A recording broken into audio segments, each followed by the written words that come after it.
ఏ విధంగానైతే నిర్భయ కేసు అయిందో దానికంటే కూడా ఎక్కువ దారుణం. ఏ విధంగా నిర్భయనేమో ఏ విధంగా రేపు చేసిందనేది సంచలనం. ఇక్కడ రామకృష్ణ ఇష్యూలో ఒక భార్యను నీకు న్యాయం చేస్తా, నీ భార్యను నా ఇంటికి పంపాలి అంటే ఇంతకంటే దుర్మార్గం ఈ దేశం స్వాతంత్ర పాతకాలం సహజంగా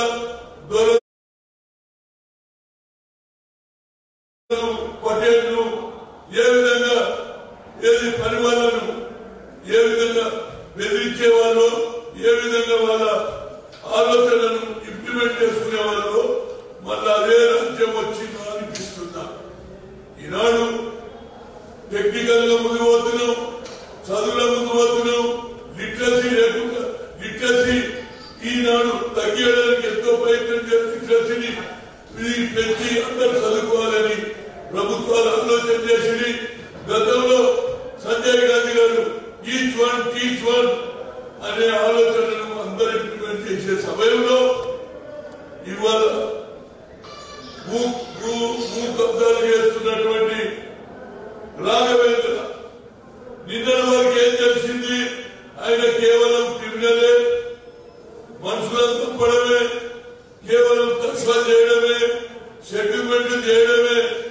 దీంతో పాటు మాకు ఇందిరాగాంధీ ఇచ్చినటువంటి అసైన్ మామూలు తీసుకుంటాడు, అదేవిధంగా ప్రభుత్వ భూములు కబ్జా చేస్తాడని ఇది పూర్తిగా ఇవాళ ఎన్ని ఎకరాలు కొట్టేసిండు, 20 ఎకరాలు అసైన్ ల్యాండ్ తీసుకుంటాడు. మిగతా భూములు కూడా ప్రభుత్వ భూములే కాకుండా ఫారెస్ట్ ల్యాండ్ కూడా కబ్జా చేసిన సంగతి, అందులో పామ్ ఆయిల్ ఏది తయారు చేయడానికి అగ్రికల్చర్ పనిచేస్తూ ఉంటే ఇంతవరకు ఈడ పాత సర్వే నంబర్లతో సహా ఒక ఆడపడుచు వెంకటరమణ అమ్మాయి 2 ఎకరాలు ఇచ్చింది, ఏది ఇందిరాగాంధీ ఇస్తే ఆ భూమి కూడా తీసేసుకున్నాడు. అంటే ఆయన పట్టే పగ్గాలే లేవు. ఎన్ని భూములు కబ్జా చేస్తారా ఆయన? ఇన్ని రోజుల నుంచి అవుతుంటే ఒక ఫారెస్ట్ ఆఫీసర్ ఏమంటారంటే ఇదండి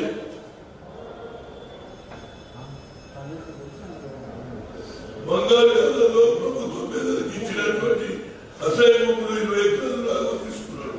అంతేకాదు పాల్వంచ కంట్రాక్టర్తో నీకు చెందిన శ్రీదేవి తనకు వారసత్వంగా వచ్చిన భూమిని కూడా తీసేస్తున్నాడు. అరవై శాఖ అధికారి ఏమంటున్నాడంటే మేము ఎంక్వైరీ చేస్తున్నామంటున్నా ఆయన. భూమి అదే భూములు ఏదైతే గతంలో మేమందరం ఎంతైతే సాయం చేసినాం పోడు భూముల మీద మీకున్న ఆలోచన ఇవాళ రాఘవ్ మీద కబ్జా చేస్తే దాని మీద కనిపిస్తలేదా అంటున్నా. అంతేకాదు అసలు నేను అడగదలుచుకున్నా, కేసీఆర్ నీ చుట్టాలలో కూడా చచ్చిపోతే పోతాం. ఎంతో మందికి అన్యాయం జరుగుతుంది, రైతులు వస్తే పోవు.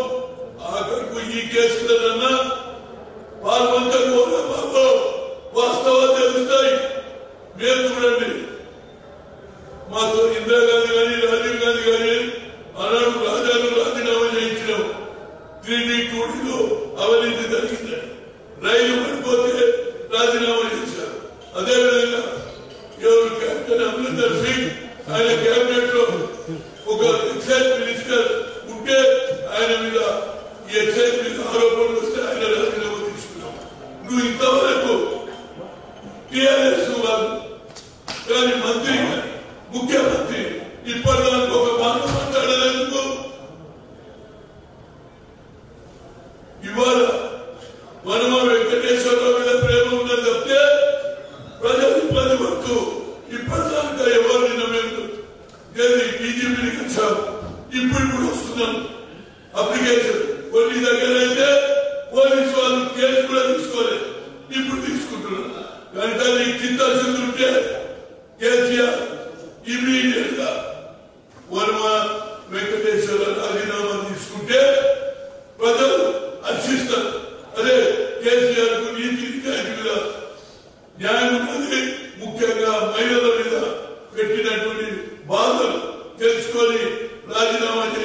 పేరు. అంతేకాదు ఇప్పుడు ఈ భూముల వివరణలో పండుగ వెళ్ళిన తర్వాత సంక్రాంతి తర్వాత నేను చంద్రశేఖర్ రాము నాయక్ ప్రతి భూమి దగ్గర పోతాం. ప్రభుత్వం మా ఇందాగాంధీ ఇచ్చిన భూములు వాళ్ళు భూములు తీసేసుకుంటాం. అదేవిధంగా ప్రభుత్వం భూములు తీసేసుకుంటాం. తరతరాల నుంచి వచ్చినటువంటి భూములు తీసుకుంటావు. లావణ్య పట్టాలను కూడా నువ్వు తీసేసుకున్నావు. కాబట్టి వీటి మీద రెవెన్యూ అధికారులు అదేవిధంగా ఫారెస్ట్ అధికారులు అప్రమత్తం లేకపోతే ఈ దేశం ఏమైపోతుంది? ఇది గుండా రాజ్యం అవుతుంది. దానికి ఒక శాసనసభ్యుడు మీరేం చేస్తారు? తల్లిదండ్రులు తప్పు చేస్తే కౌన్సిలింగ్ చేస్తారు. ఇప్పటి వరకు కౌన్సిలింగ్ ఎందుకు చేయలే? ఈయన ఎందుకు చేయలేదంటారు తండ్రిని. అంటే ఉద్దేశం ఏంటి? కామన్ పీపుల్ కౌన్సిలింగ్ అవుతుంది. శాసనసభ్యుడు వర్మ వెంకటేశ్వరరావు కౌన్సిలింగ్ చేయలేదంటున్నారు. ఇప్పటికి మించిపోయింది లేదు. కేసీఆర్ ఆయన రాజీనామా తీసుకోకపోతే రాష్ట్ర మొత్తం తిరుగుతాం. ఈ తగిన అన్యాయం పేదలకు పడుగు బలైన వర్గాలకు తగిన అన్యాయాన్ని అన్ని దగ్గర చెప్పే బాధ్యత మాపై ఏర్పడుతుంది. తప్పనిసరిగా చిత్తశుద్ధి ఉంటే ఇప్పటి వరకు ప్రతిదీ మీరు ట్వీట్ ద్వారా ఎవరైనా ప్రాబ్లం ఉంటే మీరు ఇమీడియట్ గా దాన్ని స్పందిస్తారు. దీనికి ఎందుకు స్పందిస్తారు నేను అడుగుతున్నాను. ఎందుకు స్పందించినట్టుగా మీ శాసనసభ్యుడేనా? శాసనసభ్యుడు ఇంపార్టెంట్ కాదు. ప్రజలు చూస్తున్నారు. నీతి నిజానికి మహిళల మీద గౌరవం, పేద ప్రజలకు ఇచ్చిన మా ఇండియాకి ఇచ్చిన భూములను డబ్బా ఎట్లా చేస్తారని మీరు అతన్ని రాజీనామా తీసుకోకపోతే మేము తప్పనిసరిగా సంక్రాంతి పండుగ తర్వాత ఆ ఊర్లో పడిపోతాం. ఎక్కడెక్కడైతే వాళ్ళంతా చుట్టుపక్కల ఏదైతే భూములు, అడవి భూములు, లావణ్య పట్టాలు, అసైన్ ల్యాండ్లు వీరయ్యా తాగిందా ఇప్పటి వరకు ఎవరి క్రిమినల్ కేసులే ఉన్నాయి. రెవెన్యూ కేసు ఎక్కడ లేదు. మరి రెవెన్యూ డిపార్ట్మెంట్ ఏం చేస్తుంది? అదేవిధంగా ఫారెస్ట్ డిపార్ట్మెంట్ ఏం చేస్తుందని నేను అడుగుతున్నా. మేము పోతాం. ఈ ప్రభుత్వానికి చిత్తశుద్ధి ఉన్నదా లేదా? ప్రజలకు ఇచ్చినటువంటి హామీలు నిలబెడుతున్నా లేకుంటే ప్రజలను దోచుకోమని శాసనసభ్యులు పంపిస్తున్నారా? ఇప్పటికన్నా ఎవరు కూడా స్పందించలేదు. మేమే మాట్లాడుతున్నాం. ఇంకో అపోజిషన్ పార్టీలే మాట్లాడుతున్నది. కేసీఆర్ తరఫు నుంచి కానీ కేటీఆర్ తరఫు నుంచి ఒక్క మాట వస్తలేదు. అంటే వర్మ వెంకటేశ్వరరావుని కాపాడాలని ప్రయత్నం చేస్తున్నా. మీకు చిత్తశుద్ధి ఉన్నదా? మీకు నిజంగా కూడా ప్రజల మీద చిత్తశుద్ధి, మహిళల మీద చిత్తశుద్ధి, పేద ప్రజల మీద చిత్తశుద్ధి ఉంటే ఇమీడియట్ గా వర్మ వెంకటేశ్వరరావు రాజీనామా తీసుకున్నాడే న్యాయం కలుగుతుంది. ఇంత దోచుకోవడం నేను చూడలేదు. కొంతవరకు నేను అనుకున్నా నయమే పెద్ద కబ్జాదారు అనుకున్నా. నయమును మించిపోయిన వ్యక్తి ఎవరు ఉన్నాడంటే రాఘవేంద్రరావు, వర్మ రాఘవేంద్రరావు. అందుగురించి ఈయన రాజీనామా తీసుకుంటేనే న్యాయం కలుగుతుంది. ఆ తర్వాత అతనికి తప్పనిసరిగా ఏదైతే ఆదిపూర్ లో శ్రీనివాస్ రెడ్డి గురించినట్టు కోర్టు జడ్జిమెంట్ వచ్చినట్టు ఇతరు కూడా ఆ శిక్ష పడ్డనే నిజమైన ప్రజాస్వామ్యం అవుతుందని నేను కాంగ్రెస్ కార్యకర్తగా, ఓ నాయకుడిగా ప్రజల పక్షాన నిలబడే కాంగ్రెస్ పార్టీ సోనియా గాంధీ, రాహుల్ గాంధీ నాయకత్వాన్ని బలపరచడానికి ఎక్కడ అన్యాయం జరిగితే అక్కడ హనుమంతులు పోతుందని మీ ద్వారా చెప్తున్నాను.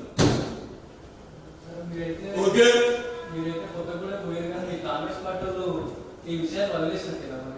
ఏమంటారు?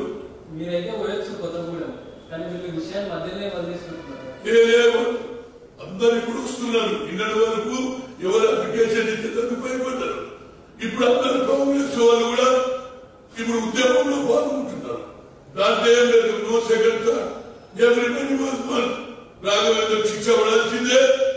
వర్మ వెంకటేశ్వరరావు రాజీనామా చేయించాలని ప్రతి ఒక్కరు అదే చెప్తున్నారు. కనుక దీన్ని తప్పనిసరిగా న్యాయం జరిగే వరకు కాంగ్రెస్ పార్టీ పోరాడుతుంది. Okay, thank you. Hi friends, మా టుడే టుమారో యూట్యూబ్ ఛానల్ చూస్తున్నందుకు చాలా థ్యాంక్స్. మరిన్ని లేటెస్ట్ వీడియోస్ కోసం వెంటనే సబ్స్క్రైబ్ చేయండి. అలాగే ఈ బెల్ ని కూడా రింగ్ చేసేయండి. మా నోటిఫికేషన్స్ అన్ని మీ మొబైల్లో వస్తాయి. అలాగే మా వీడియోస్ మీకు నచ్చితే లైక్ చేయండి, షేర్ చేయండి, నచ్చకపోతే కామెంట్ చేయండి.